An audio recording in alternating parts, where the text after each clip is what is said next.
أكرم توفيق، أكيد مصلحتك في كل شيء، دي حاجة معروفة، حاجة إيه، معروفة.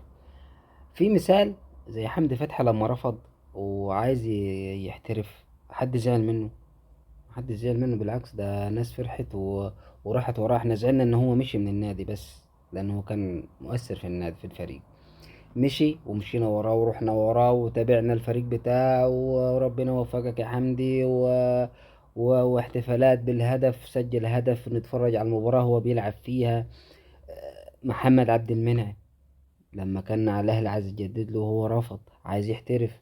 مع السلامة يا عبد المنعم، الجماهير اللي راحت وراه وحبته وقالت لا ده عبد المنعم وابننا، واحنا هنروح المواقع الرسمية بتاعت نادي نيس وهنتابع وهنشوفه وهنطالب ومنطالبش وهنشجعه في كل مباراة وهنسمع ماتش نيس.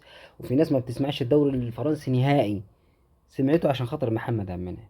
ليه؟ لانه مش بطريقه محترمه، مش بطريقه مهذبه، مش يعني مشي وخلاص. يعني هو شايف مصلحته مثلا بره، واحنا هنقف قدام مصلحته؟ ما حدش هيقف قدام مصلحته. بس انا مثلا لما حد يقول لك آه يا اخي معلش، لو مشيت الجمهور هيزعل، ما تقولش ما يزعلش، ما تقولش ما تخليه يزعل، لا. مش ما تخليه، هو انواع الرزق ده ايه مثلا؟ ايه انواع الرزق؟ في انواع الرزق ده صحة، في فلوس، في حب الناس. حب الناس ده نوع من انواع الرزق، لما تلاقي الناس بتحبك، ده ربنا كرمك كده بحب الناس. حب الناس ده رزق لوحده من غير فلوس ولا صحة.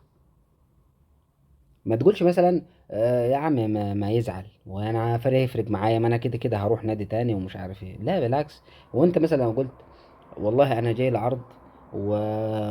وعايز امشي، تمام وخلاص يا عم ربنا يوفقك، هتنفعنا وتنفع النادي ومع السلامة، واحنا هنروح وراك واحنا هنسيبك. وهو بيرسي تاو مشي، واحنا كنا عايزين لما مستواه نزل ومشي واحنا زعلنا منه او قلنا خليه يغور؟ لا بالعكس، ده احنا عملنا له فيديوهات ومع السلامة يا تاو وانت عملت تاريخ في النادي الاهلي. حمدي فتحي عمل تاريخ في النادي الاهلي ومشي. ديونج مشي اعاره زعلنا واتمنى ان هو يرجع. احمد عبد القادر، في لعيبه كتير ما زعلناش منها، وهي ما كناش نتمنى ان هي تمشي، بس ما دام شايف مصلحته في مكان تاني ما يمشي يا عم، مع السلامه، مع السلامه.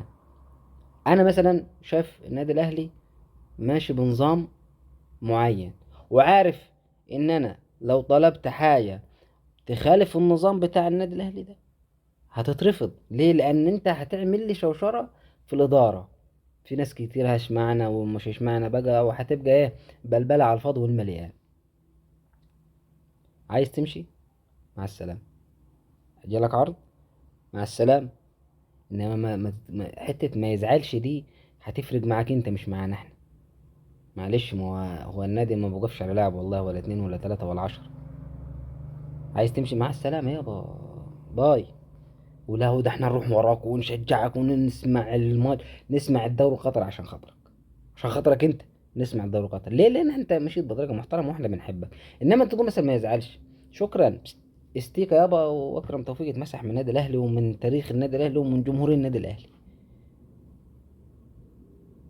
يعني حتى هو موقع نيس على الفيس او الانستجرام والمواقع دي لما يجي ينشر صورة لاعبين تانيين من نفس النادي بيكون عليها تفاعل. لا، ما هو انا شفت الحتة دي، دخلت على التفاعل لما ينشر صورة محمد عبد المنعم، التفاعل اللي على القناة والمشاهدات بالملايين عشان محمد عبد المنعم. لذلك تلاقي اكتر منشورات ومعظم المنشورات بتاعة نادي نيس على محمد عبد المنعم.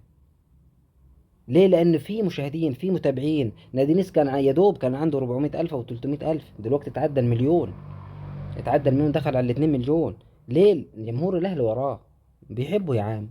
المباراة اللي ما بينزلش فيها اساسي، اللي انا شفت في بث مباشر الجماهير نزلت يا عم فين عبد المنعم، ما تلعبوا عبد المنعم واحنا مديهولكوا عشان تركنوا على الدكه، ده احسن لاعب فيكم وانتوا نادي مش عارف ايه، وهاجموا النادي عشان محمد عبد المنعم ما لعبش.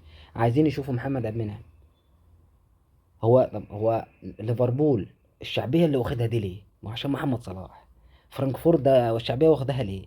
ما هو عشان مرموش. هو مرموش لما يروح مانشستر سيتي الناس كلها هتشجع مانشستر سيتي، مع ان في ناس اصلا ما بتحبش مانشستر سيتي. بس هتشجعه عشان خاطر عمر مرموش. ليه؟ هتحبه لان الواد ده محبوب، ما عملش حاجة وحشة، ما ما قالش لا على اي حاجة. انما انت عايز تمشي، مع السلامة، امشي يا حبيبي، وربنا يبارك لك ونتمنى لك كل خير، بس امشي بطريقة حلوة. انا عايز امشي خلاص، انا جاي لقاء عرض، ومعلش وبعد اذنكم انا عايز امشي، الاداره مش هتمانع، بالعكس ده هي هتستفاد، ومع السلامه، وادي الحكايه. انما ما يزعل ما يزعلش، فهي انا بقول لك القصه، ان انت مش اللي انت فارق معاك، لا والله احنا اللي ما يفرقش معانا، احنا اللي ما يفرقش معانا كجمهور، ان انت عادي لاعب ومشي زيك زي اي لاعب، ملوش تاريخ او ملوش حاجه في النادي الاهلي.